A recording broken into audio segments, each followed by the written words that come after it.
Good evening, everyone. Welcome back to the Redikall Summit 2025. And as we have been offering you interesting speakers coming up and telling you all about their perspectives, whether it is for your body, whether it is for your spiritual growth, and beyond that comes a stage when, as parents, you are very concerned about your children. And children, how do they manage stress, or how should you look at their stress, is something that sometimes we are not able to comprehend. But what better option that can be created is to have with us one of the most eminent speakers, who is Dr. Paula Goel, and she is a pediatrician and lifestyle medicine specialist with a heart of gold. With over 28 years of experience, she's dedicated her career to helping kids and youth live life healthier and happier. As the founder and director of Faith Clinic, which is a leading healthcare organization, Dr. Goel has made a name for herself as a trusted expert in her field. She is a US board certified lifestyle medicinal specialist and diabetologist from the prestigious Johns Hopkins School of Medicine, and has also trained in adolescent medicine, child psychiatry, and aesthetic medicine. Dr. Goel is a sought-after speaker, having conducted over 400 awareness talks on obesity, diabetes, and other critical health issues. She is also the treasurer of the Non-Communicable Diseases chapter of the Indian Academy of Pediatrics, and has received awards for her outstanding contributions to healthcare. But when she's not busy healing and helping others, Paula loves to paint, travel, and spend time with her family. With her unique blend of medical expertise, passion, and creativity, Dr. Goel is on a mission to prevent chronic diseases and make a lasting impact on healthcare. What's her aim? That is to connect and join forces to make a difference in the lives of others. And what better way to find out from one of the most eminent pediatricians is let her speak on ways of protecting children from a stressful life. This is something we've all been waiting for. So thank you for being here, Paula, with us. Over to you. The stage is yours.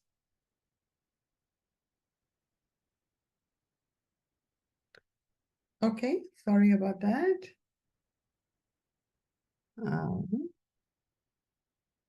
I'm doing it. 1 minute.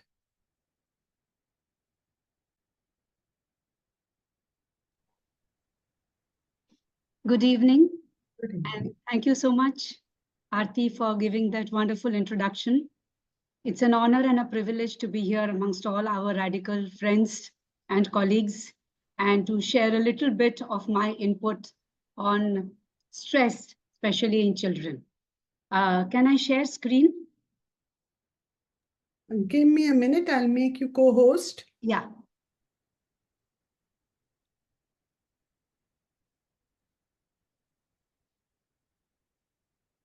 Yeah.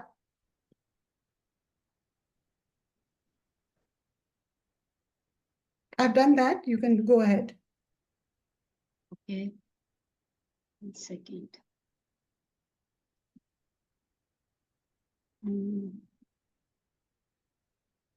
Just give me a minute.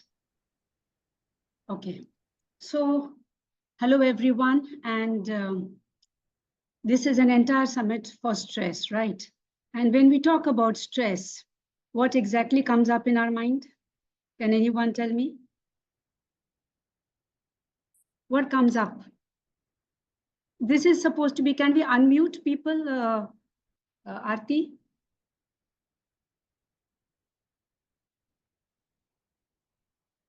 Yeah, Purvi, you can unmute.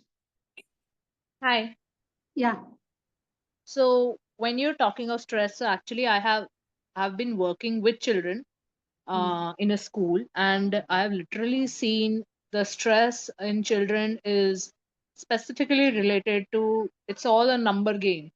So it's like literally stress from parents, stress from their own peers, stress from So their own what is teachers. stress? Huh? When we talk about stress, so we first must identify what is stress. Okay. So when we look at stress, from stress, you should go into a stress-free zone. Correct. That is what is the final aim. Correct for all of us. So what exactly is stress? It's So when like we a lot of pressure that the children are feeling. okay, yeah. So basically, it is a feeling, right? It's a feeling of there is a lot of emotional and physical tension. So the word stress, when we look at, is something which is used very what should I say, very commonly. Everybody says, "Oh, we are so stressed," but what exactly is stress? So when you look at it, one second.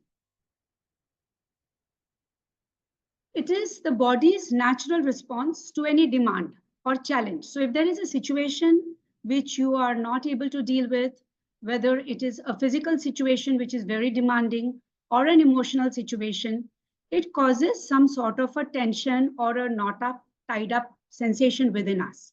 And this can be triggered by various factors. Now, stress is basically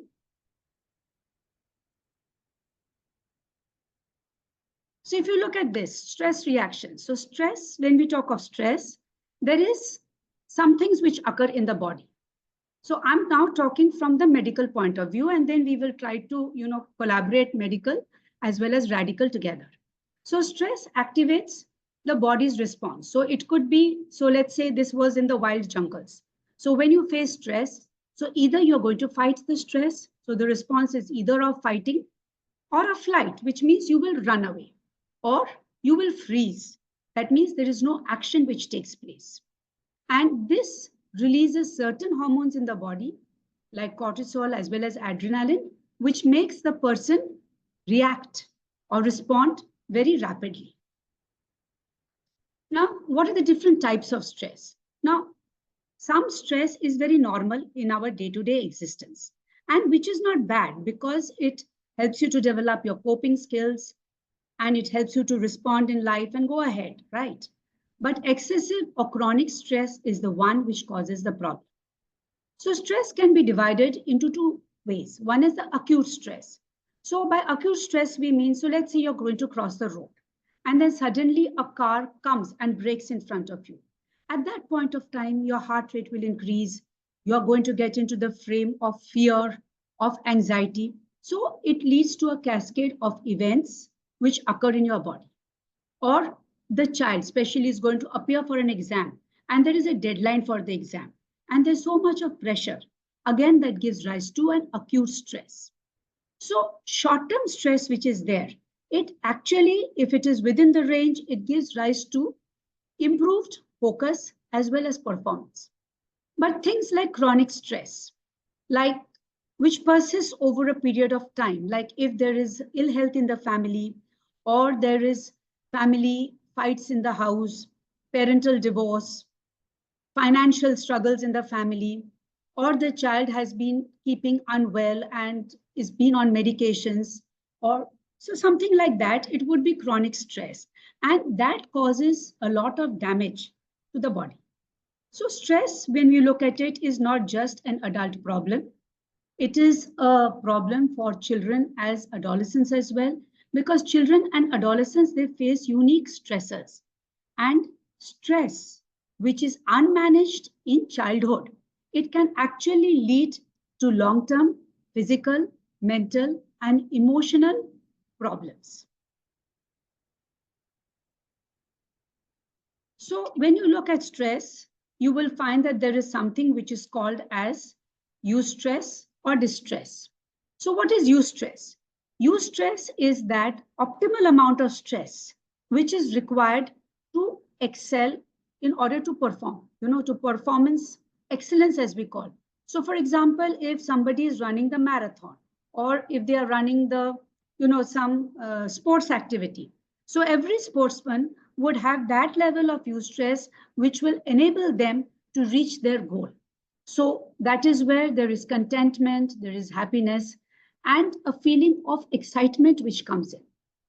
But if this stress goes beyond that point of time, so if you look at the bell-shaped curve, what you find if it goes beyond that bell-shaped curve, outside it, so that is when the worry sets in, the anxiety sets in, fear sets in, anger sets in long term, and there's a feeling of being very ticked off, means anger, rage, all these emotions then set in. So the survey which was carried out in the US, they found that even in the office, there has to be some element of eustress, which enables the performance of the people to improve in the company. And almost 51% of the employees, they felt that they were not engaged, if there was not that little bit of stress. So a little bit of stress, as in like delivering the reports or getting the work done, it made people feel good about themselves. But when the pressure mounts and they find that they're not able to cope with it, so either they take leave, and that is the point of distress. So have you ever wondered what happens when you are stressed? So during stress, the hormone cortisol is released by the body. And what does this cortisol do? This cortisol causes physical effects, immediate effects, as well as long-term effects, which could be, the physical effects could be immediate or long-term, and the emotional effects. Now, in the physical immediate effects, you may get a headache. Some people can get into panic attacks. There could be breathlessness, loss of appetite, fatigue, and shortness of breath. And if it is there over a period of time, it may lead to certain chronic diseases like diabetes, high blood pressure, heart attacks, heart diseases, stroke, obesity, PCOS, hormonal imbalance, irritable bowel. By that we mean sometimes there is constipation, sometimes loose motions, different allergies crop up, autoimmune problems, and also early aging. So this cortisol, which is a stress hormone, it shuts down digestion, causing irritable bowel. And as I said, so many of these other problems, including thyroid functions, are also affected. Now in children, why this is important? Because it affects the growth and it affects their focus and concentration. And if that is affected, it will lead to poor academic performance. And that becomes stressful for the child and the family. And in emotional disturbance, as I said earlier, all these factors would lead to feeling of anger, rage, anxiety, guilt, blame, regret, fear, lack of self-confidence. So they all work together along with the physical components. And cortisol is always being released in the body.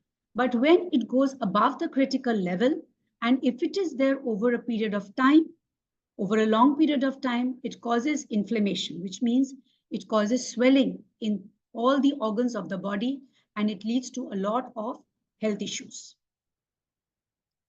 Now, serotonin and dopamine. So what are these? Serotonin hormone, it stabilizes our mood and it brings forth a feeling of well-being and happiness. And this is associated with sleeping, eating, and digestion. And dopamine is a neurotransmitter in the body, and this sends out signals from the body to the brain.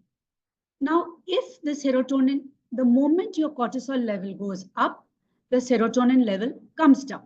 And the effect of low serotonin will lead to mental fatigue. So you get something which is called as the brain fog.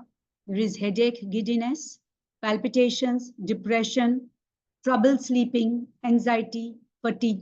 So overall, the person feels extremely drained and let down, and there is lack of interest in their daily work. Now, what are the causes of stress in children? So stress in children is very difficult, is different from stress in adults. Why? Because primarily children cannot tell us that they are stressed, even though they use the word stress very loosely and they keep on hearing the adults talk about stress. So it's something which they use very loosely. So what are the causes? So I'm going to give you examples. So you have a 10-year-old child who wakes up with abdominal pain, maybe almost every Monday, and the medical tests show that there is nothing wrong. So what could be the issue over here? Anyone? What could be the issue? It's a Monday morning. The child has to go to school. So maybe there could be Monday morning exams. Yes, Binish?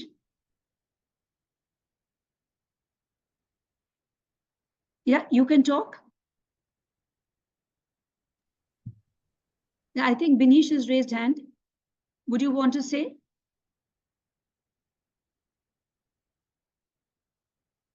So anyway, so again, a 12-year-old girl gets bouts of vomiting and loose motions every time she attends a family function. So whenever children get stressed, it's not so much that they're able to communicate and tell you that I'm stressed, but what you will see is a lot of physical complaints. And most of the time, these complaints are because of academic pressure, fear of failure, expectations, parental stress, which is transmitted to the child, peer pressure, and also performance anxiety. So if you look at children who are doing into sports, they get so much of pressure from their coaches and their family. So what is the takeaway for parents, teachers, and family members? That they need to identify the signs and they have to act very quickly. So during the course of this, I will be sharing some of the signs which will enable you to understand that this child is going through stress. So what are the causes of stress in children and adolescents? One is your family-related environment, which is the most common. So in the family, there could be so many stresses. So most common is we are all living in nuclear families. Nuclear families, nothing wrong with that. But you have to set a system in place in the nuclear family.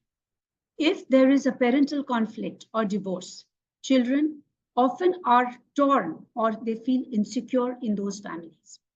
Sometimes there is so much of a pressure to excel.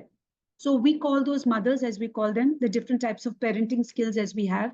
So you have the helicopter mothers, the tiger mothers, the authoritative mothers, who are always giving so much of pressure that they have to excel in whatever they do. And they try to do a lot of micromanagement. And on the other hand, you have the permissive mothers or the permissive parents, in which case the parents are having literally not telling anything to the child. So again, at that point, the child goes into stress.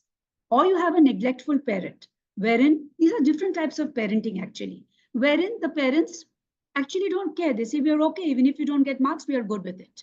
If you don't perform, we are good with it. Or I cannot spend time with you because I have office meeting today. Now, such a child again goes into stress because they are unable to open up, to voice out their concerns, to communicate. Okay. Then, of course, there is comparisons, which is there with the siblings and the peers, which again creates self-doubt and self-esteem. Financial struggles. Children, you don't have to speak in front of children to make them understand that there is a financial struggle. Children are very astute and they're very perceptive. And most of the time, you have to understand that they study body language, how you behave, what you do, what is your body language. You may not have to tell them in many words that you are not in the, like you are not where you are at that point of time or how you are feeling. The child will be very perceptive. And many times you will realize the child comes and hugs you, correct? And at that point, you're thinking that the child wants to be comforted by you. But actually, no. Many times children come and give you a hug because they genuinely can understand your feelings and they actually come to take away your stress or to share your stress. And that's why they hug. They hug you to help you feel better. And lack of parental time and emotional availability that we have already said. So what should you be doing? Okay. It is very important that how you manage stress at home. So we can have an open question answer session at the end of it. So how you manage stress at home is very important, because even though you may not communicate or you may not say, your body language will give it away. Okay? Then we come to the next point, family related stress. So this is, parents sometimes have their discussions, loud words, but the child at that point is very much affected because the child does not know, consciously cannot understand what is happening, but subconscious level is aware, very much aware what this is going to lead to. And it brings tremendous sense of insecurity in them. Then again, school and academic pressure. The classroom should be a place of learning, not a space for as a pressure cooker. So excessive homework, competition, fear of failure. So if there is a fear of failure, most of the time children will either avoid those particular subjects or they will fare very poorly in those subjects. And the parents will obviously then send them to tuitions. The tuition teacher will say the child is not performing. But what you need to understand is the child not performing because the child is not interested in the subject, or the child is so scared of the subject that is unable to perform, and even could present with physical symptoms. Bullying and peer pressure would lead to loneliness, self-harm, and even depression. So if you think back to your school days, we have all gone through it, right? And we all know that there were certain subjects which, you did not like the teacher, or you did not understand the subject really well, or maybe there was some triggers which occurred and you fared very poorly in that subject, but not necessarily that you were a poor student. It was that particular subject which gave you stress. And it was a source of worry. Why? Because everybody then goes after that child that, you know what, this is a subject you are weak at. And the moment you keep on telling this repeatedly, it sort of reinforces in the child's brain, because till 25 years of age, the human brain is just growing. So the first growth of the brain occurs in the first 5 years, then it sort of slows down. Then from teenage, like at about 10 to 12 years of age to 25 years of age, the brain is constantly growing and evolving. And at that point of time, whatever is spoken is absorbed and assimilated, and your neurons function in that way, and the neuronal discharges keep on occurring. So whatever is being set in, it's like a garden which you actually sow the seeds, as we say. So whatever, if you say, if you keep on telling the child, you know what, you're weak in this, the child is going to imbibe that, absorb that, create so much of drama around it that that becomes a norm for the child. That is not the reality, but it is a norm which the child starts believing in. So it is very important that we should refrain, even in the school, from the academic points and from the teacher's point of view also, what is actually being said in front of the child. Okay, so what can parents and educators do? What we speak, we should be very mindful, because this is a growing brain. This is a brain which is actually in a very active state. It is not an adult brain. Even an adult brain keeps on constantly pruning and developing. Okay. But this is a growing brain in which the new growth keeps on occurring. So we should be very mindful of what we speak in front of them. Then again, the social as well as digital stress. Technology today, we are having this as a Zoom meet. So technology is very important. But at the same time, technology also gives us a lot of stress. How? Because a lot of cyberbullying, social media comparisons, unrealistic expectations of beauty standards, they all set so much of high standards. So either they are going to succumb to that, or they are going to the point of saying that it's okay, I can deal with it, I don't care, which means it is a point of indifference. It's not a point of detachment. What we look to is that we should get a point of detachment, but what actually occurs is a point of indifference. Then, of course, FOMO, fear of missing out. This causes so much of panic, anxiety. Who has seen the posts? How many followers have you got?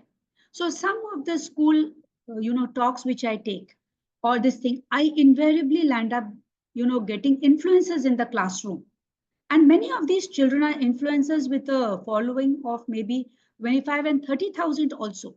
So I feel that instead of blaming them for being Instagram followers, I always encourage them to give the right message across the social platform which they have a hold on in terms of good eating, healthy lifestyle. So because they are influencers and they can influence their peers in so many ways. Again, too much of screen time. So screen time will affect your sleep. Why? Because the screens, whether it is your phone or your iPad or your whatever screen you're using, it releases the blue light. And the blue light suppresses the hormone melatonin. And melatonin is a hormone which is required for sleep. And I will show you later, if there is lack of sleep, there are so many health issues which come up, including anxiety.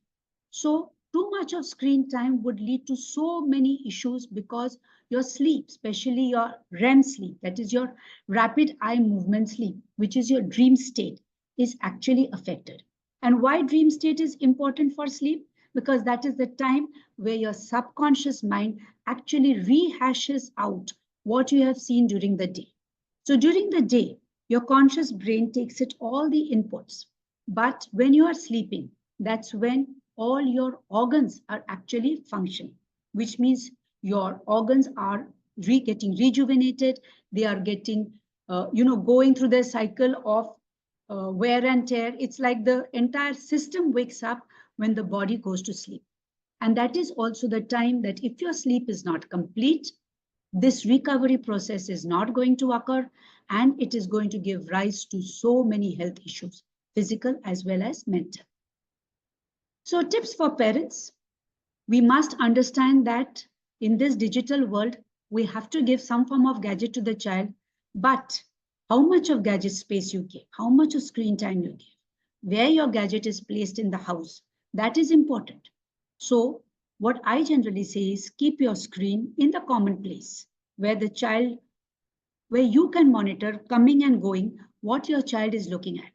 It is not a good idea to give a screen, a laptop, or an iPad and allow your teenager to close and lock the room and sit in the room because you will have absolutely no idea what is going.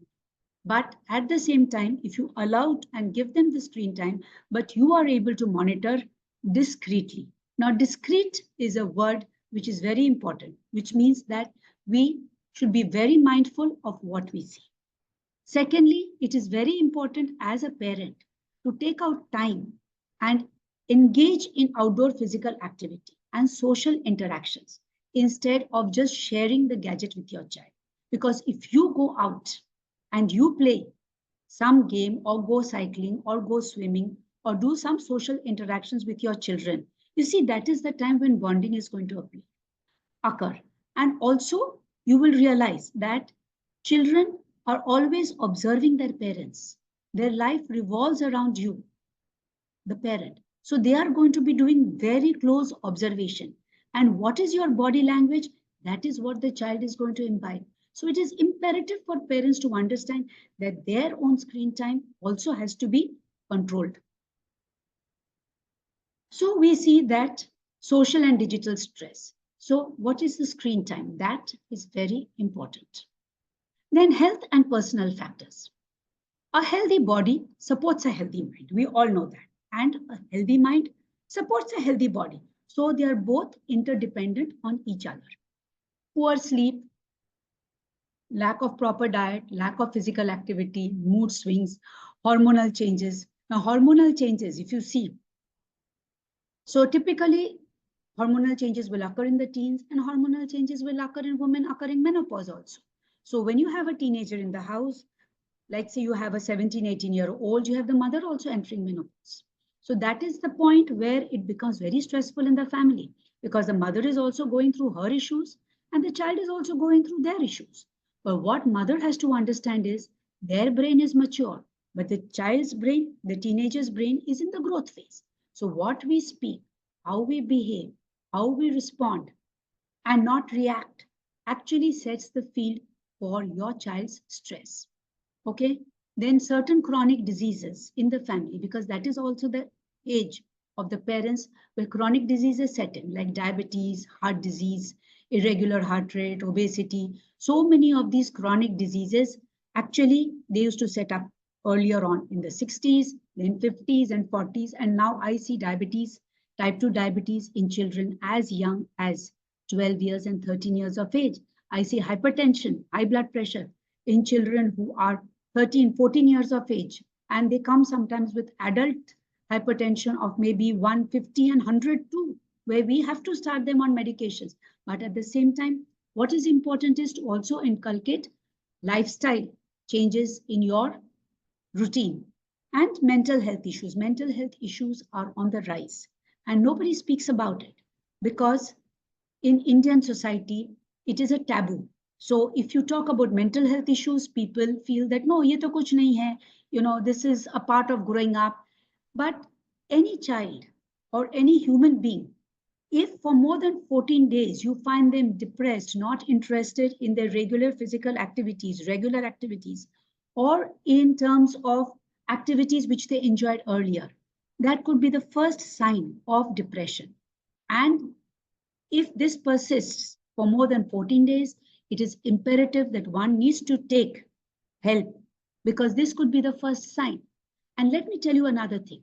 For teenagers, most of the mental health issues, about 50% of the mental health issues start by 14 years of age, and then they go on to become adult health problems. So most of these issues start actually in the teenage phase. So this, again, one should be very mindful of. So what is your lifestyle? Your lifestyle actually paves the way for your child's lifestyle. So most of the time, when we are pointing fingers or we are trying to figure out and say, okay, my child is not listening and we are, trying our level best. First, try to look inside and see what is your things which need to come under control. Then again, environmental and societal stressors. So world is a very small space, and children, if you look at whatever serials are going on, whatever is shown in the news, so there are sometimes such stressful things which are occurring. I actually stopped looking at the war footage of Israeli and Gaza because they used to be so traumatic. So similarly, during COVID, all we saw was death, death, and death.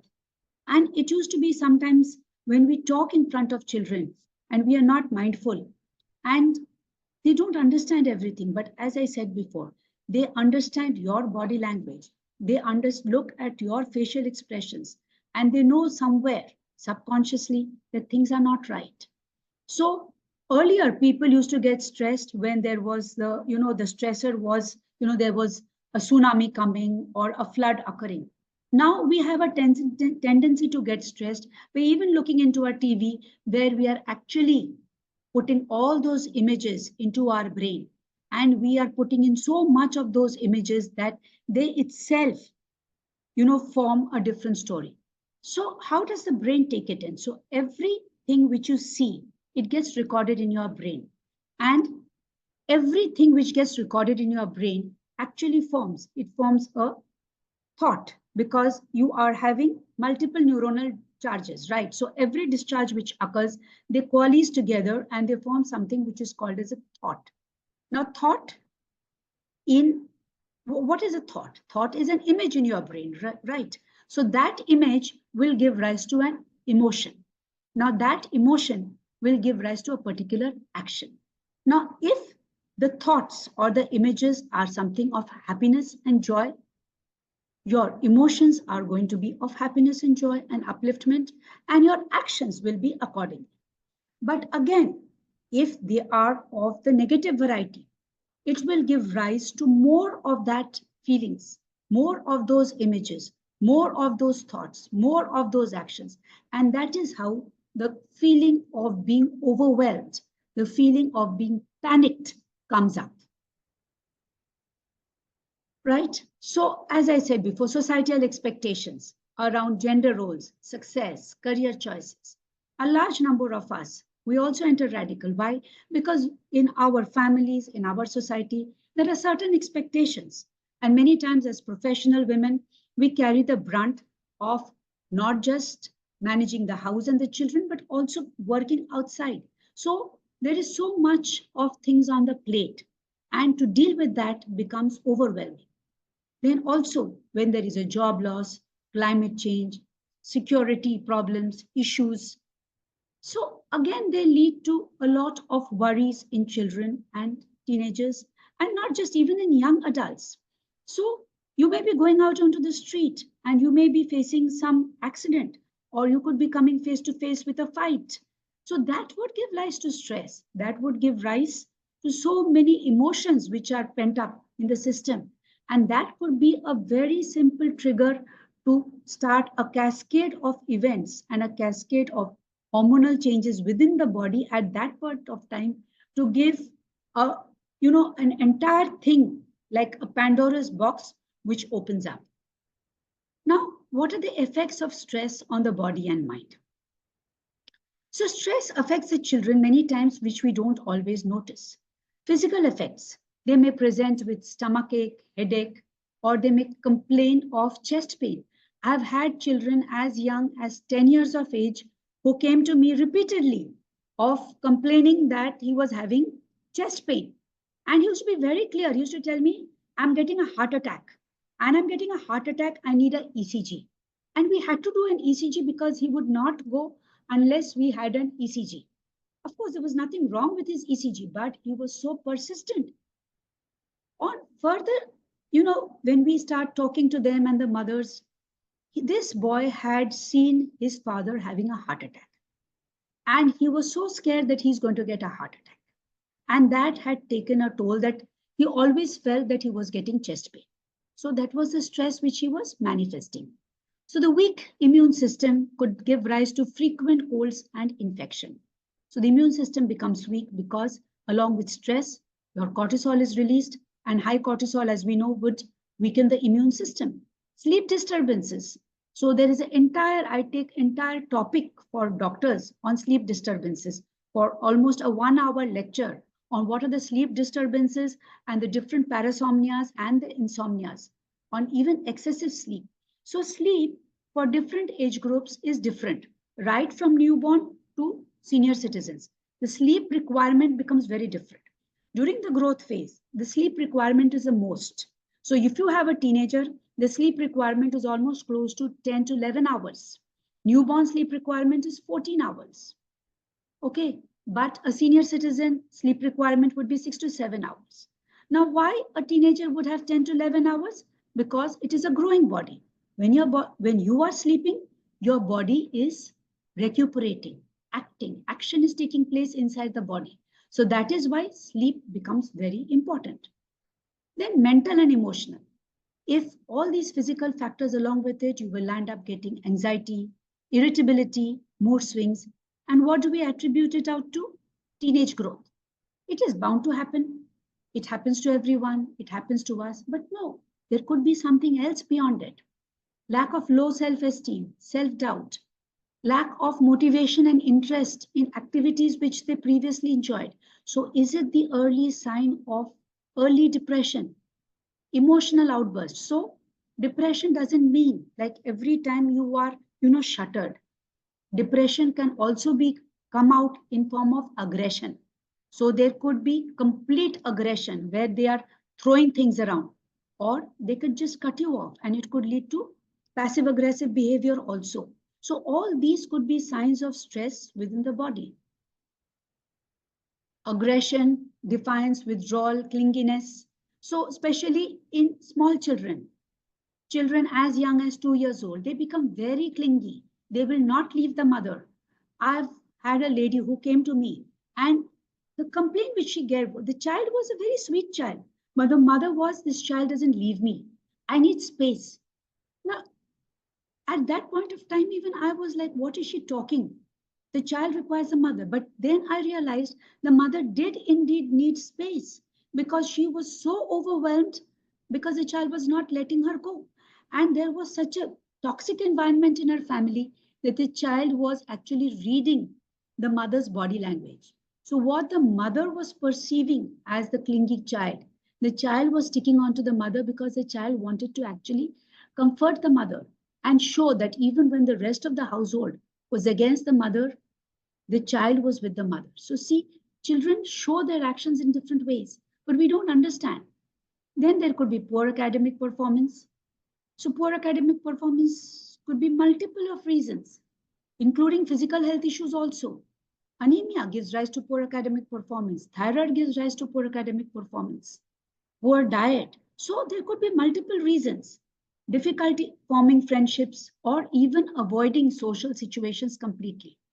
So typically, if you see family situations, many of the teenagers avoid, because typically when you go to family situations, there would be uncles, there would be aunts, they would be asking them, what are you going to do in your life? What are you going to do in your career? What sort of clothes you wear? And they don't want this because again, it is a point where they feel judged, they feel overwhelmed, they have no answers for it. Mother is absorbing the brunt of all these questions, so which means at a later point of time, the mother is somewhere going to throw that out onto the child, and the child does not want that because the child is confused. What am I supposed to be doing? So again, there is a lot of confusion which comes up. So if you have noticed any of these in your children, you must be aware that this child requires help. So what is the first thing that you should do? And why family plays a very important role? So as a parent, it is imperative that every time we say communication is important, but sometimes if you are having a child who doesn't want to be disturbed, it's okay. Just be physically present. Sometimes your presence, just by being silent, speaks more than words can actually say and actually convey. So even a simple act of just sitting silently over there can work wonders for your child. So why do we need family? They provide emotional support, belonging and identity, helps in education, cognitive development. So facilitates socialization. Family also looks after each other, guide moral development, culture and tradition is maintained, economic support, and continuity and legacy. So for a child, family becomes very important. So children who go up for adoptions, for them, family also becomes very important, especially when they are coming, when they have been abandoned and they have to be taken up. So unfortunately, the Indian system has come up with some strange rules because of Kara that only if a child has been abandoned 3 times by the adopted family in India can they be taken up for international adoption, because they want to actually ensure that the child gets adopted in India. So sometimes the child is adopted by not such a good family and they take the child, adopt them, and realize that they cannot look after the child and they return the child. Now that is something which is so traumatic for the child.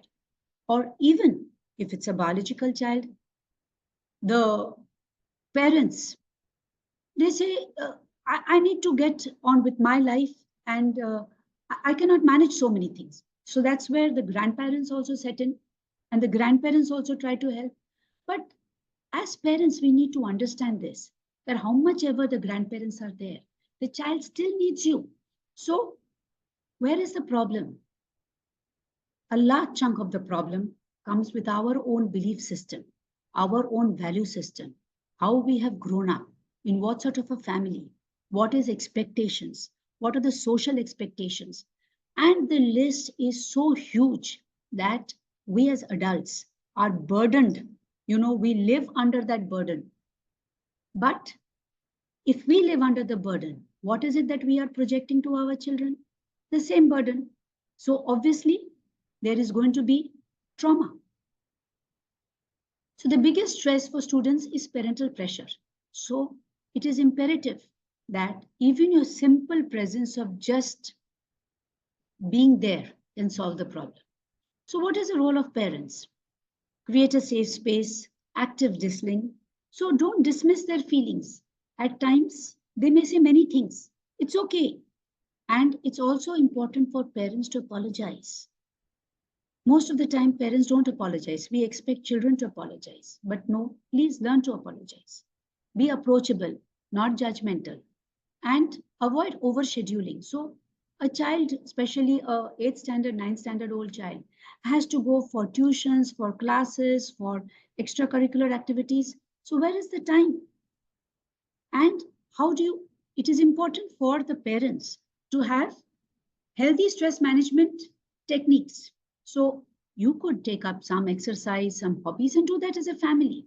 Do some deep breathing exercise as a family and try to create a stress-free environment. Now, this is something which sounds very cliched when we say stress-free environment, because we also know that how much ever we try, it is very difficult.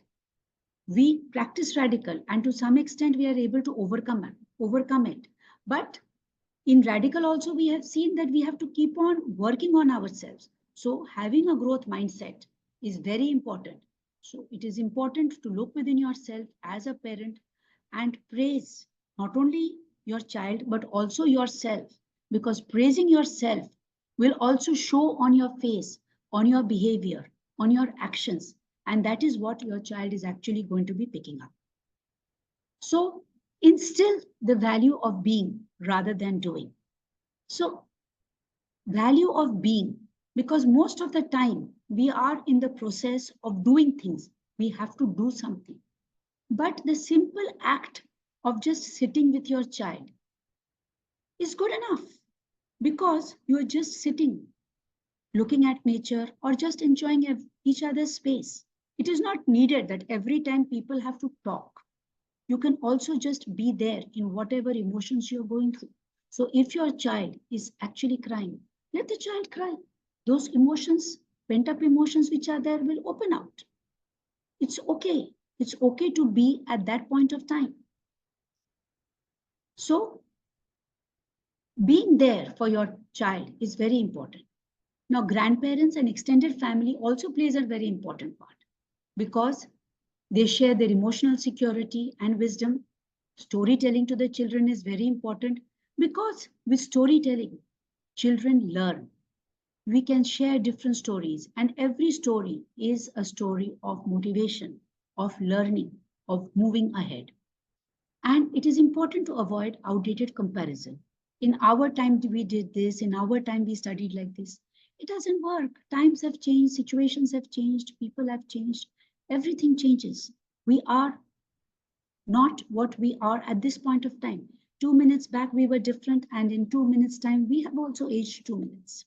So, offering a listening ear, as I said, is very important. Indulge in physical activity, play games, and again, as I'm saying, instill the value of being.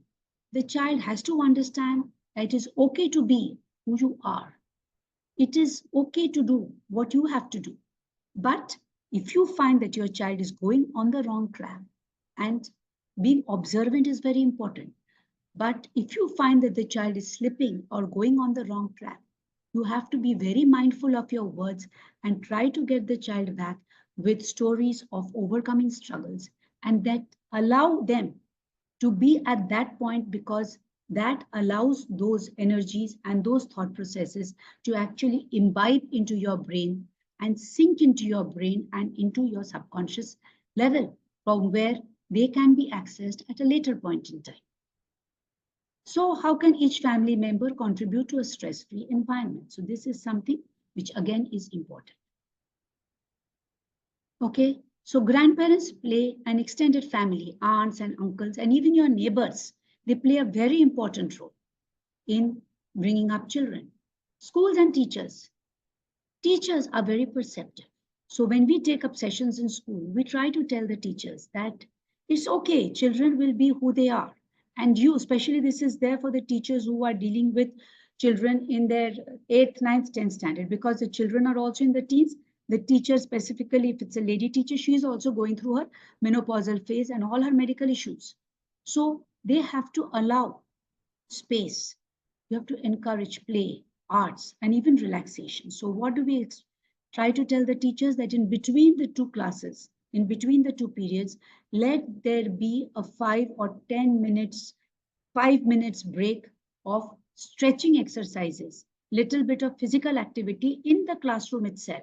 Allow them to speak to each other, so that, sitting in one place actually closes the body. When you start talking, moving, and stretching, your entire body system opens up, your hormones get flow improves, and obviously your energy levels also improve. And teachers also have to be mindful of understanding the signs of stress in the students, reduce the unnecessary academic pressure, and prevent comparisons. We have to learn to motivate people, empower people, not to pull them down. And extracurricular activities, especially sports, music, painting, any form of hobby, gardening, cooking, whatever the child wants, works wonders because it actually enables the child to get out of that space and be who they are. Again, instill the value of being rather than doing. Okay? So if you see over here, the stress is coming from the teacher, the stress is coming from the students, and at the end of the day, everybody becomes stressed.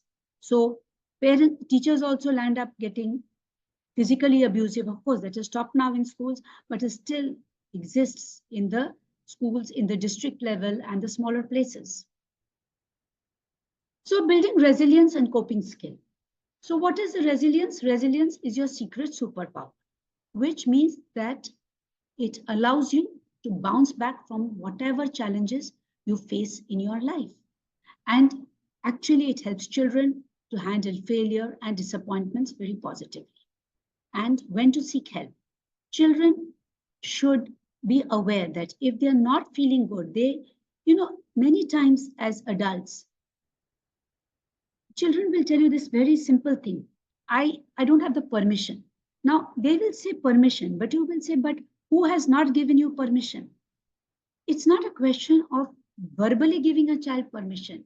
It's your body language which gives permission to the child, whether you're open for the child to come and talk to you, come and hug you, be in your presence, or your body language is so closed that the child cannot come to you. So it is important for the child to understand that they need help and they have to seek help. So again, building resilience and coping skill by just being in that space is very important. Then, so there would be protective factors that reduce stress. So a safe home, school environment, encouraging hobby, physical activities, and unconditional love. So this is a slide about resilience. You could teach them about goal setting with realistic expectation, help them to work on their self-esteem, learn from their mistakes. Not every mistake is bad. From mistakes, we learn. And if we make small mistakes and we learn from them, that's how we go ahead. But if we don't acknowledge those mistakes, they get stored in our body as rage, as actually regret, guilt, anger, suppressed anger, repressed anger, and that leads to an entire gamut of rage. So a large chunk of people you will find on the roads with road rage. Where does that rage come from? It comes from their internal system. So whenever there is a small trigger, it's extremely sets off as road rage or rage in the aircraft or rage in trains.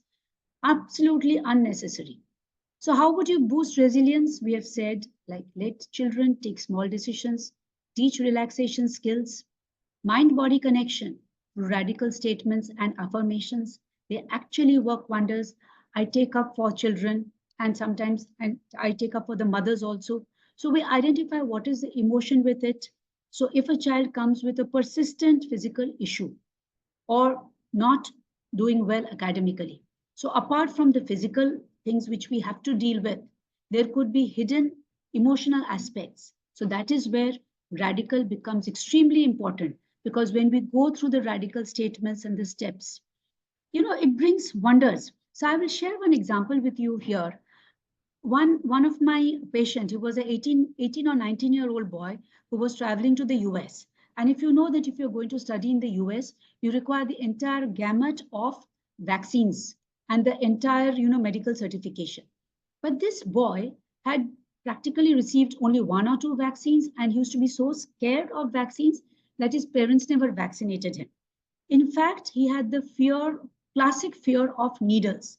So whenever this thing had to be given for some tests, the technician would come and spend practically half an hour to 45 minutes doing a simple blood collection. So the first time I had to give him 2 vaccines on that day. After the first vaccine, this boy collapsed. He just collapsed. and he went cold. He fainted.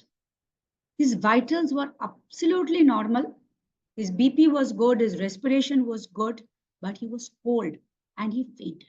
And that's when I realized that he was going into something like a panic attack.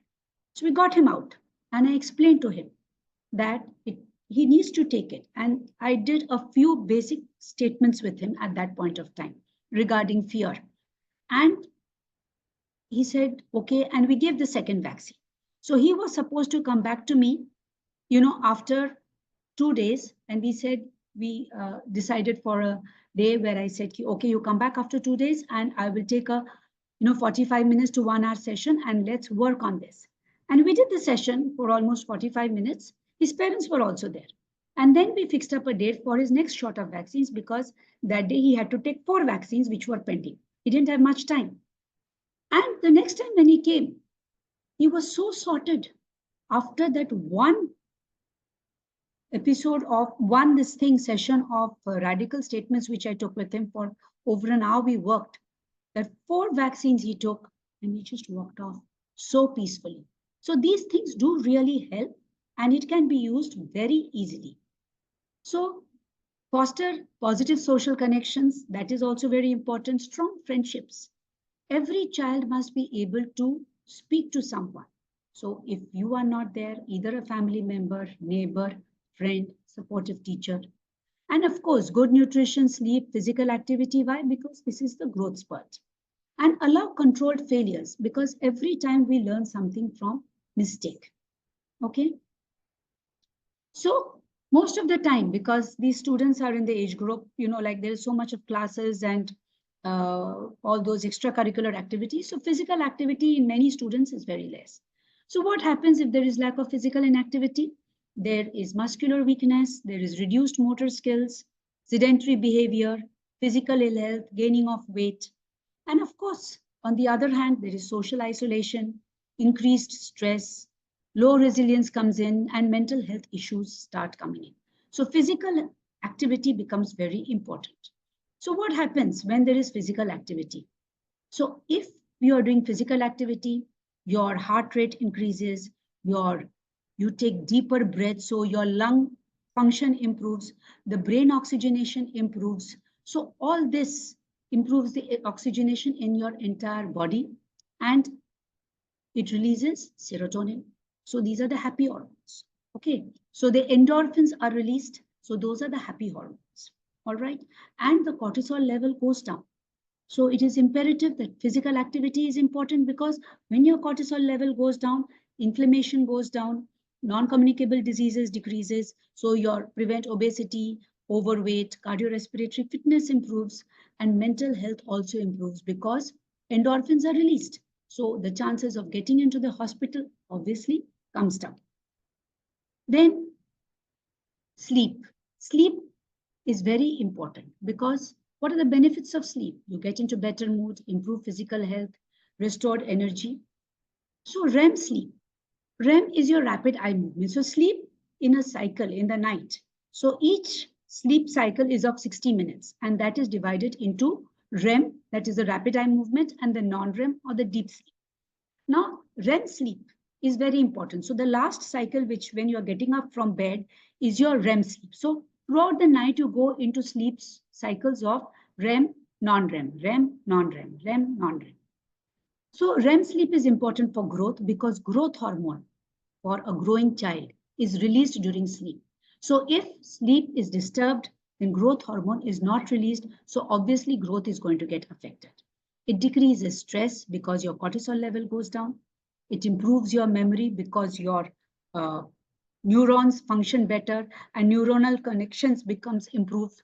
And early morning good REM sleep, it decreases blood pressure and it stabilizes blood sugar.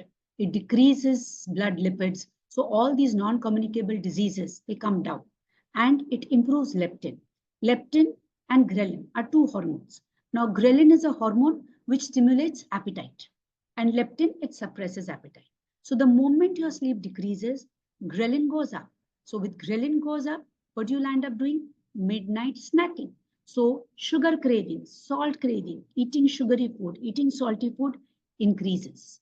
And obviously, along with it, all your obesity and all those other associated problems increase.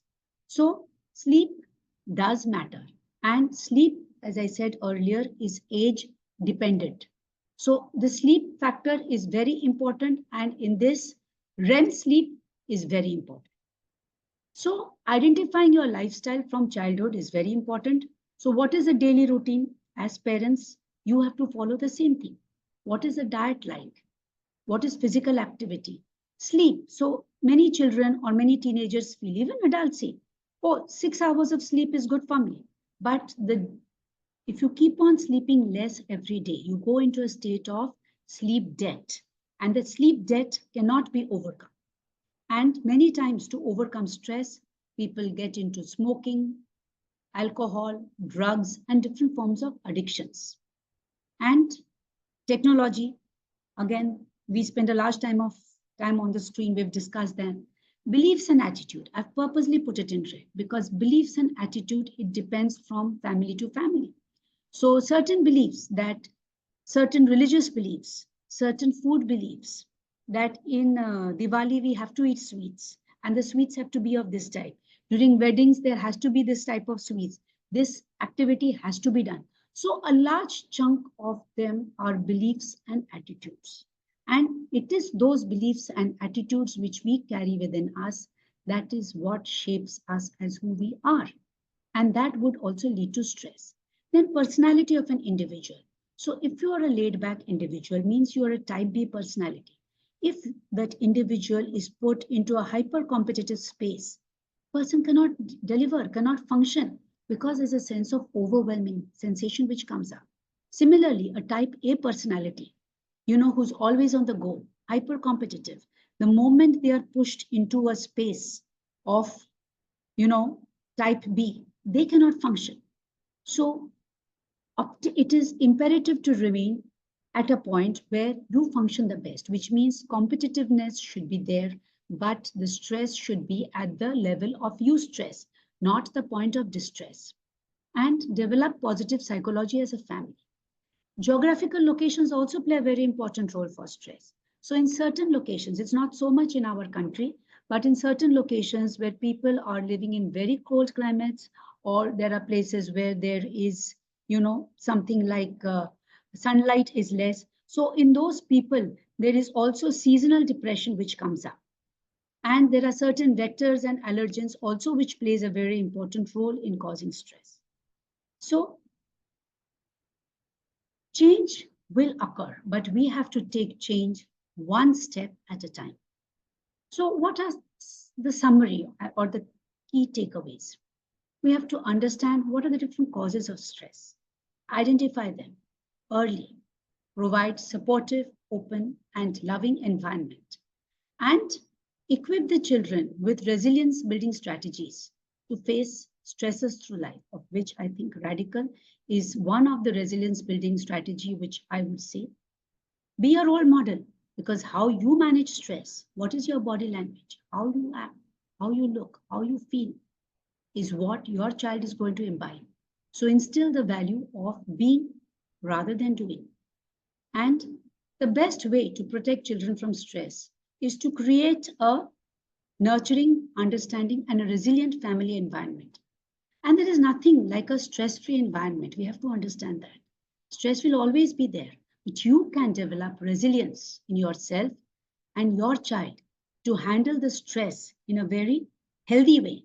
That is what we look for, handling the stress in a healthy way. So resilience has to be a part of healthy living. So this is one question which I'm going to be leaving you with.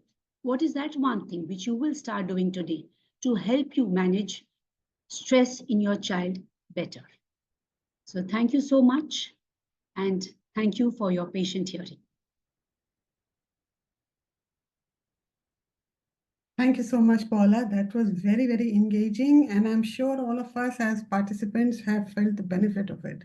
And those with students or children or even younger children would also understand that what is it that we do that makes them go through their life also. Correct? I'll stop the share. Yeah. Yeah. So Now, if anyone has questions or would like Paula to answer, some of their queries, please post in the question answer section so that it becomes easier to handle it, and I will do it for you. Okay?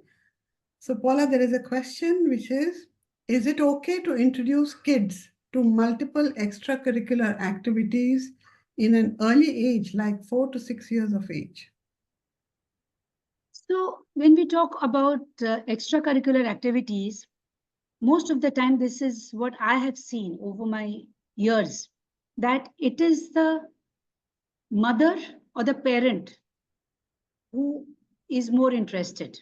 You know that my child has to go for this. You have to allow the child to find their way. So if you feel that your child, is taking interest in music, by all means, go ahead and introduce a child to music, because a child will show some signs. If your child picks up a drawing board and starts drawing, yes, introduce your child to drawing. But if your child, let's say, has, started, you give those toys, that play dohs, where they start making small, play things. If you see that the child is interested in that, go ahead, put the child in something as a pottery class also from as young as 5 to 6 years of age. Or if you find your child engaging in some physical sports, turning cartwheels or whatever. So you have to be observant and allow your child to go into that, because that is the point where the child will develop. And try to take only one or maximum two extracurricular activity at a time, not more than that. I would say one, because it gives them adequate time and space to be there in that activity, rather than getting their energies, fragmented across three different activities, where again they get overwhelmed. They cannot integrate it in their space. Correct. I think, Pavitra, you can unmute and speak also because I have given the permission. Yeah, go ahead. Yes, ma'am. Actually, I got an answer, but the interest is from my daughter's side, not from my side. That is not like I am pushing her to learn multiple curricular activities. Already, she is learning Bharatanatyam and classical music. Now she is interested in swimming, so I had to join her. So now she is learning swimming also. And altogether, she's interested in Swimming is drawing a and sport. skating also, ma'am. But I feel, yes. Swimming is a Hmm. sport. So stick to one sport. See, children Hmm. sometimes know when they see other children, that Okay. comparison comes up in their mind and they want to do that. Hmm. But then what happens in the net space? Hmm. They fragment themselves out completely. Hmm. They get totally fragmented and they are not able to focus on any. Hmm. So if she is learning music, that is fantastic. Develop the music part. If she has taken for swimming, Hmm. very good. Hmm. That is a physical activity. Hmm. So stick to swimming. So these two things are good enough. Hmm. Because there are Hmm. children who have gone from Hmm. cricket to basketball to football to multiple different handball, but at the end of the day they are confused. Hmm. So you as a parent should also understand, but how we Hmm. communicate or how we go ahead with it, Hmm. that becomes the crux. Hmm. Hmm. So if you want But your she's child, very clear in learning, ma'am. it's okay, all Hmm. children are clear and they will tell you also. But you have to understand from your space. You are the Yes, adult, ma'am. the child. So if you want Yeah. to put her only Hmm. into one sport, start developing that sports your activity yourself. See how she bonds with you in that sport. Hmm. Hmm. Hmm. Okay. So Got your answer, we are Pavitra? telling that yes, one curricular activity, I mean one cultural activity and one sport activity is good for It's a good enough. It's good early enough. aged kid. Early age kid is good enough. It does not Mm, overpressure mm, and it allows them to mm. perform and do and be happy. Yes. Mm, Okay. mm, mm. Any Right. other? What if the kid is showing very much interest in multiple activities altogether? Then there is only one way to see it. You will have to If put in she is multiple. volunteering, But but what happens most of the time when you put in multiple, mm, no, then From swimming, she will stop swimming. She will go into one sport. Then after a few days, the novelty of that is going So to wear out. she is not ready to stop, which is already she is in learning. She is not ready to stop what she's learning. So see, every child is different. You will have to see Mm. what works. If your child is able to take it up Mm. and go ahead, so go ahead with Mm. it. As we say, go with the flow. Okay. But then you have to see that sometimes doing multiple activities actually saps the energy. So the focus gets distributed. Mm. Whatever you do, the focus gets distributed. If there is a focus on one thing, the output always becomes better. But then you are the mother, you will be a better judge of it. I have not seen your child, so Yes. I cannot comment more on this. Yes. And also Yes. ask yourself this question: would you also want to do multiple things? Sometimes the projection also comes. Yes. Subconsciously, go into yourself also and do some radical this thing clearings in understanding whether from your point is there something at a very subconscious level which is getting transmitted. Do you also like to do multiple things, not from a conscious level? Radical works in a very different way. It works from a very subconscious point. So does that also occur? Then your child will start manifesting that. Think of that too. It may be you, it may be your spouse, it may be other members in the family. Child is like an open book, open thing, blank page, absorbing, absorbing, absorbing, absorbing. The brain is absorbing constantly from different places, different points, and different means. And everything which is absorbed creates a story. And that is where we finally set the base of values, beliefs. So that's why, in level 6, Arti will know, we are doing instill the state of being. So state of being becomes very important. So you also try to see whether what is there in you, whether there is some transmission occurring at that point, whether in you, husband, family members, see that out. You don't have to tell your child anything, but just see, and whatever can be worked out, probably if you work on yourself, child automatically comes down. The coning effect occurs. Great. I think this would have helped a lot Yes, of. ma'am. Thank you. This would be very helpful for other people also over here, I'm sure. Thank you, Pavitra. There's a question from Thank you, ma'am. one of the guests who says, are there any common radical statements that we can state to children as a part of the night routine? My son, almost 8 years, likes listening to body relaxing meditative affirmations. So I thought I could introduce radical ones. Yeah, you could introduce radical, but instead of doing generalized treatments, it is always better if you are a radical student, you will understand. Maybe if you sit with your child and have a conversation at that time, ki, how are you feeling? A child will always tell you how they are feeling. How they are feeling. So we follow in sometimes in school, no? Many times children are not able to put into words, how they are feeling. That also occurs. So children nowadays, are very fond of emojis. And they understand, I've realized they understand emojis better than adults. We don't understand emojis much. So if the child is able to point out how they are feeling, it is best at that point of time when you're going to sleep, is to do a radical statement related to that instead of just doing generalized statement, because that is the statement, that is the feeling with the child. So suppose if the child is going to bed, let's say with a feeling of maybe some regret during the day, maybe had a fight during the day or something which happened in the day, there's a little bit of regret. So you could work with regret, because if you allow that regret to be there when the child has gone to sleep, when there is a 10 hours of sleeping which is there, that's the time when the subconscious is most awake and working, and your brain is also working. So your REM sleep and whatever you have taken in during the day, that entire churning is occurring. So the radical statements which are said for that particular feeling is what you are sowing the seed. You see, And that works so beautifully. So instead of doing generalized statement, I do this for myself also. When I go to bed, I try to see what are my feelings at that point of time. So if there is guilt, if there is regret, sometimes there is anger, you work on that. Because if you say that even any particular statement, you could do the solve dissolve statements, you could do the purify statements, you even could do R5 statements. So whichever statement, works well,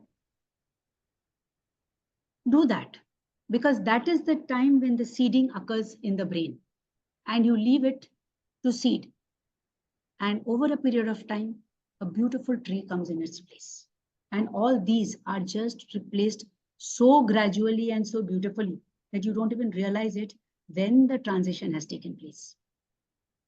Am I making sense to what I'm saying, or I'm just rambling? And she has written, this is very helpful. So Oh, she's thank you. okay, Revati, your question is not very clear what you wrote earlier. Maybe you can unmute and ask directly. Revati? You're muted, you can unmute. I think you have to unmute her. She's unable to. She can do it. I have given permission for everybody to unmute. You can unmute, Revati. Again, you have muted.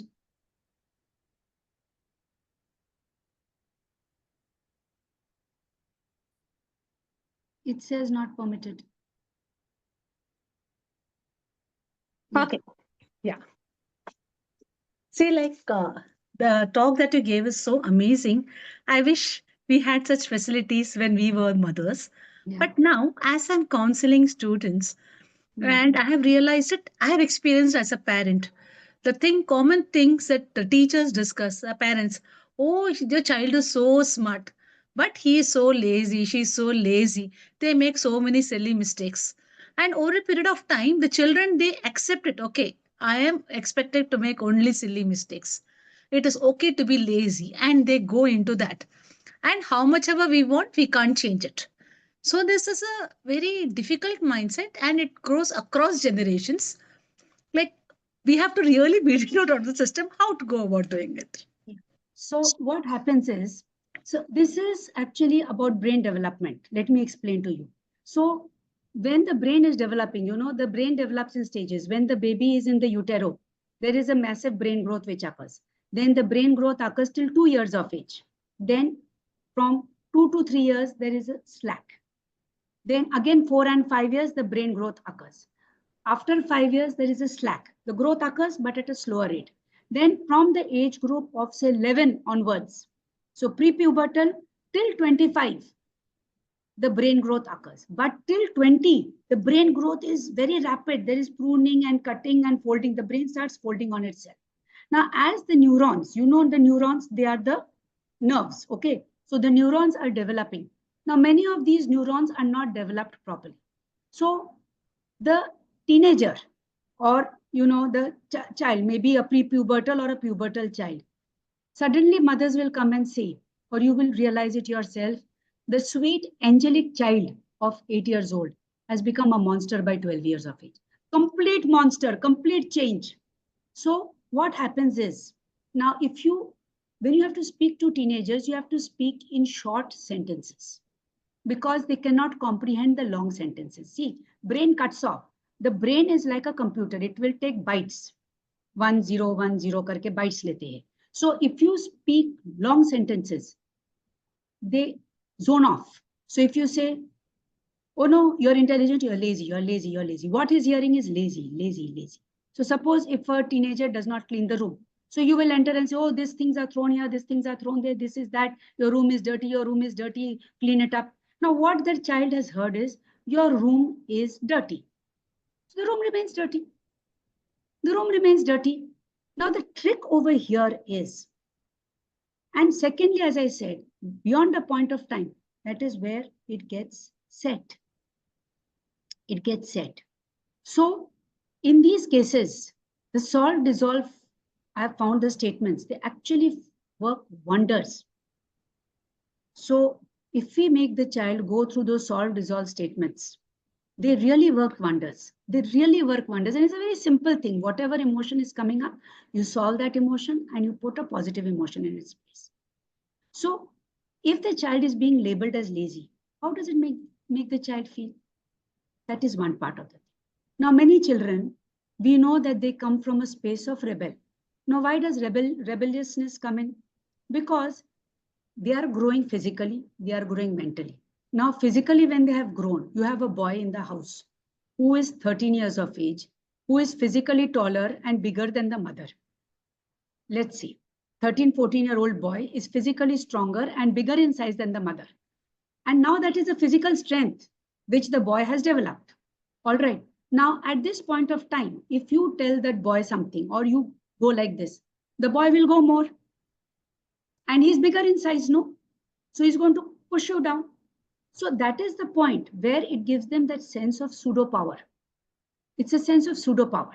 Okay. So when we talk to them and we try to tell them that how does this make you feel? So you'll see it makes me feel uncomfortable, or if he's going into that stage, it gives me a sense of power. So again, what does that power make you feel? Is there anger? So you work on the anger, you work on the regret, you work on these different points. And to parents, since you're a counselor, to the parents, you have to make them understand that loose talk in front of child does not work. So in my practice, whenever I'm dealing with teenagers or children as young as 5, 6 years also, we have a fish tank in my reception. I send the younger ones out to see fish. I send the older ones out and say, I want to talk something to your mother. They said, why you want to talk? You talk in front of me. I said, no, I want to talk about her because she also has some problems. Okay, and I tell the mother that it's okay. There are certain things which you should say and certain things which you should not say. And certain things which you should not say, but you feel you need to say, you work on yourself. You work on yourself, because if your anxiety, apprehension, guilt, mothers have tremendous guilt, no, because mother is the most judged individual. Everybody judges the mother. If the child is not doing well, the mother is at fault. If the child is obese, the mother is still at fault. If the child is malnourished, the mother is at fault. So mother is at fault at all the times. So the mother has to look after her space and come from a space of neutrality. Then automatically the child gets sorted. So this has to be told to the mothers, not in front of the child. Alone. Alone. So that when you are talking to the child, the mother does not say something, or you want the mother to continue the same space what you are putting the child in when you are counseling. And the same thing has to be followed at home, na? Otherwise, again, it will go like this. Correct? Right. So there's another question. I hope that helped you, Revati. There's another question now which says, my son, who has not peed on his bed in his childhood, is doing it for the past 15 days. I spoke to him, but I feel he's not having any stress. He's really active and happy, but he pees at night. What could be the possible cause and any affirmation for that? Okay. So one of the commonest causes of passing urine in the bed is medically, I'm talking first. Okay. So medical causes is worms, pinworms. That is one of the major causes. So that is something, if you do deworming, that can get sorted out. Easy deworming, if you do, that can part get sorted out. The second medical cause of passing this thing is if he's taking a lot of fluids in the night. So before going to bed. So he's having too much of fluid, and throughout the day he's taking less fluid, and his fluid intake after 7 p.m. is phenomenal. And children, what is the age of the child? Age of the child? Wait. Hello. Yeah. Yeah, ma'am. He's going to be 7 years old in 7 3 months. years. Okay. So 7 years, we'll take him for practical purposes to be 7 years. Now that is also the point of deep sleep, where they will require about 8-9 hours of sleep will be required. So at the point of deep sleep, So sometimes there is a disconnection. We have treatments, amitriptyline and medications are there. But personally, I do not give any treatments. Okay. Because these are transient phases. So what could Okay. be done? I'm talking now medically. Okay. What could be done? First of all, is post 7 p.m. decreases intake of water. Decreases No, in. ma'am, he doesn't take water, and deworming is done once in 2 months or 3 months. Okay. Deworming, no? Huh. I regularly visit doctors. No, doctor has given me medicine, the liquid, 5 or 10 ml liquid will be there. Hmm. And I think it is once in 2 months it has to be given. So I give him regularly. It But is you like have all of a sudden, ma'am. of I don't know of why. deworming also has to be repeated after 1 week after giving the first dose. Because that is the point. After giving your first dose, the active worms die, but the eggs remain and they hatch after 1 week.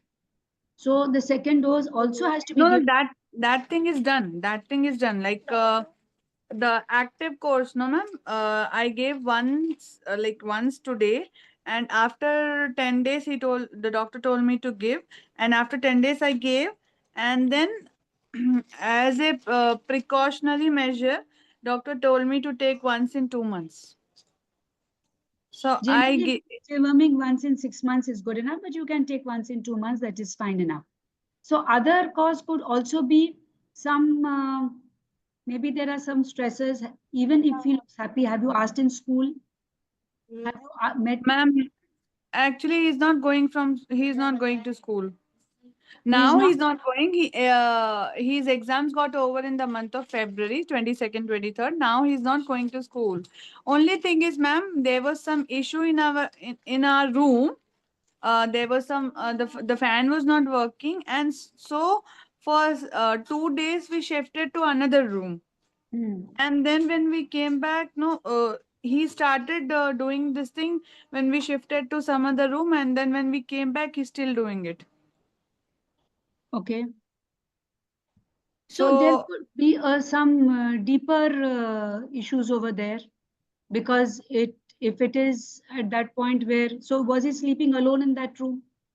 no, Or no, there no. was, Everybody was there, ma'am. All of them. everybody Like was we, there. Everybody yeah, was we have four family of four. We all were sleeping together. I there. was Hmm. sleeping with him, Okay. but suddenly he started doing Hmm. when we shifted our room for Hmm. temporarily, Hmm. and till now, no. Now it has reduced. Like he does like alternate days he does it, but Hmm. he is doing it. I don't know suddenly like why he has started it. So when he started it on the first day, when he had his bedwetting, what was the response of the family members? It was me, and I didn't tell him anything. I just changed his clothes and let him sleep. Yeah, but every time with children, we don't have to say. See, children are very perceptive. That's what I've been trying to say the whole time. We don't have to say things. It's our words, our actions, or even our body language. So if there is something, why do you not try to do some radical statements in the night? Radical Yes. statements. So when you do bedwetting is a process of release, correct? It's a process Yes. of release, right? So what is holding you back? And release under difficult, so there is some difficulty which is being released. And bedwetting is also a source of stress for the child who wets the bed, correct? But still it occurs, correct? So there Okay. is probably some stressor which, so when again, as we have discussed earlier, when the child is going to bed, talk to your son, talk to your son Okay. at the point when he's going to sleep on the bed. Talk about the day, talk what happened, talk about your day, what good things happened, what happened in his day, how was his day, what he played. So sometimes if you ask point blank, no, children don't tell. But when you engage in the storytelling, no, with children. No, my children usually tells me what happens all day, and also, Yeah. ma'am, they want me to come for sleep. Like whenever they are going to sleep, no, they want me also to come to sleep with them. So, but it's not possible because I'll be having all my kitchen works and all. So that's the reason I won't be able to sleep with them. But yeah, sometimes no, I try finishing winding it off like earlier, and then I go to sleep with them. So it's not so much as a question of sleeping, understand that. It's a Mm-hmm. question of being, Talking. being. Yeah, It's okay. the physical presence, it's the being and being in that state. Now, sometimes when a child is bedwetting, there is a release which is occurring, there is some stressor which is being released at an inappropriate time. So there is some subconscious fear. So work with known and unknown fears, no? Yes. Work with known and unknown fears. That will help. Work with your known and unknown fears. Solve your known and unknown fears. So that bedwetting is a physical symptom. Correct. But what is Okay. behind that bedwetting? That is what we have to see. So known unknown fears, guilt, Okay. guilt, guilt gets released in different ways. No, it's emotional release. No, so water. Yes. See, even some people will have severe sweating. Severe sweating is what? It is an emotional release, right? So Emotionally. it's an emotional release. So anything which is with water is an emotional release. So what is the pent up emotion? What is the Okay. emotion which has to get released? That is Mm. something which has to be found out. Whether it is suppressed. Children also have lots of anger issues. Huh? They may not show it. Parents most of the time cannot figure out that there is anger because it is so deep. It is so deep. And throughout the day, children are happy and they're playing. We feel. We feel, correct? Okay. Because Okay. we are looking at it from an adult perspective. Children's perspective is different. So we have to start looking at from their perspective. What is it that could make the child fearful? What is it? So if he is wanting you to come and sleep, it's not that you need Yes. to sleep, but you need to be with your child at that point of time and hold because he is wanting that space. That space. Yes. That space. So the space brings him comfort. The space brings him security. The space brings him Right. confidence. So while Right. you're holding that space, do the radical statements and affirmations for that particular emotion. Okay, ma'am. So what I've seen with radical, no, instead of doing standardized emotions, when somebody tells and you do, you've got to figure out what is that particular emotion at that point of time, what you are feeling. And if you know the solve dissolve statements, so suppose if you are feeling anxiety or you are No, I'm new to Radical. I Paula, came to know Ah, only two so days you can before. probably go to one of the Paula, mentors. if we have to give statements, it would only be R5 because there are new students here who still Okay. have to join the So curriculum. you could do I R5 my anxiety or I R5 my fears. Okay, You ma'am. could do that. You could do Okay. that. Or the best part would be to take this matter up in the open house and work on it. We don't have to get the child to work. If you work on yourself, the child automatically benefits. Your child will benefit. Right, ma'am. So you could do that. You could, Okay, I'll do it, ma'am. so try it and see I'll how it work on goes. myself. Yeah, yeah. Thank you, ma'am. It was actually very helpful for me to understand like how it has to be done. Thank you. So there are no other questions right now, Paula. And I think it's We are also in time. well in time. Absolutely.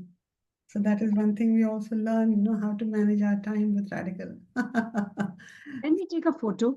I need to take a photo. Sure. So that will be good then. Thank you. So thank you so much, Paula, for this very, very enlightening and people with children, would definitely benefit from it. And those who wish to contact Paula directly, the phone number is there in the group. You can always contact her for any advice that you need and any consultation that you need, right? And that would be excellent. And Paula, this whole interesting aspect that you gave us, honestly, sometimes we wish, we knew it as children also, or maybe as young parents also to guide Yeah, yeah. children. But yeah, we have to have faith in the process.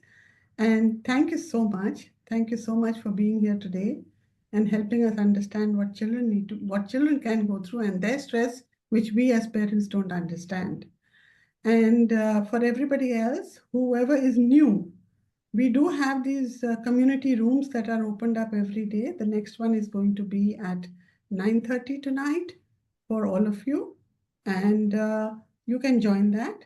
Or you'll get the advice over there because you've heard from all the speakers till now that it's best to do it with radical statements, it's best to do it with affirmations. So, the whole benefit of radical and how to understand what radical can give you would be explained by um, Uma on Monday in the master class. So, do come for the master class, which is also free, and that would be very helpful for you, right? And so we end this session today and come back again at 9 o'clock for the wonderful meditation that Uma will take us through. And that would be the end of today. And then we'll meet you again tomorrow morning at 7 o'clock. All the best. Thank you again, Paula. Thank you so much, Aarti, and thank you, Radical, for giving me this opportunity. And thank you to all our participants for being here. I've tried my level best, and Radical has flown, actually. So thank you so much again. Thank you. Good night. Bye-bye. I think somebody had a question, so maybe she can connect with me separately. Right. And it's not written here. Has somebody? She sent it to me as a direct thing, I think. Okay. Yeah, ma'am. It's me, Nisarga. Huh. I needed to ask regarding my health. I'm a final year graduate student. Mhm. So I'm facing this issue since like 5 years. Whenever I eat food, the food comes back to my mouth. Okay, so there's a lot of regurgitation which is occurring. Yeah, ma'am. Exactly. So it's making me so much difficult to eat food. Like I feel like I don't need to eat food like that. I think they have another session. Why do you not connect to me separately? Okay, ma'am. Sure. Can I know the timing, ma'am?